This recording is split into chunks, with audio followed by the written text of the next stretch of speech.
The show for today, we're talking to Trooper GBurke from the 13th Regiment of the United States Colored Troop, and he's given us some information in reference to some of his experiences during the latter part of the Civil War. And let's pick up where we left off, Trooper Burke.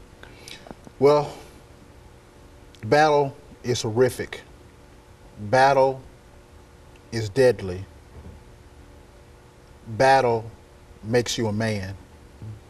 And that's what I learned from my experiences. As I said before, I carried this mini ball with me. It was taken from my arm when I was shot at Peach Orchard Hill. And I keep it as a reminder of what I endured, a small part of what I endured, as other men around me fell like weeds around me. Our general said after that battle at Peach Orchard Hill, as he walked around the dead and wounded, that this settles it. The black man will fight. I also carried this railroad spike to remind me where I came from. While we were down there on the Johnsonville Railroad, we were pounding these spikes, building a railroad, wondering when it was going to be our time to fight for our people. Well, our time came. So I have these two reminders to remind me of what our people went through. And when I stood at their graves, I wrote this poem that I'd like to share. And it's called Men of Blue. Your journey is somewhat a vague and untold story, how you gained the Civil War's honor and glory. From field hands to picking cotton, a tale of events that was almost forgotten. Men of Blue. Your faith and conviction sustained you through the wilds of slavery, to die on the battlefield displaying ultimate bravery. Men of Blue. You fought as contraband, slaves, and some men free, to pay the price of freedom for your family and me.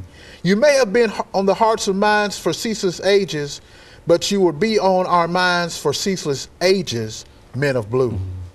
In fighting combat, sometimes hand to hand, many of you grew quickly from a boy to a man. You often saw your enemies, even eye to eye. The lives that were lost makes my soul cry. As we honor those men before us, we unify as an awesome chorus, singing their songs of old, praying to the Father as our heavenly goal, men of blue. The battlefields are silent now, and the smoke is cleared. Their heroism and honor will always be revered. They now lie in a formation to be viewed by a nation, a brigade of brothers through many generations, men of blue. We honor you in the footsteps that you trod, through the agony, bloodshed, and sod. For out of bondage became a battalion of men. For while we pay homage to them over and over again, men of blue. The cannons are silent, rifles without a round. We stand before them on this hollow ground, to stand at attention at the foot of their graves, reflecting on the lives they willingly gave, men of blue.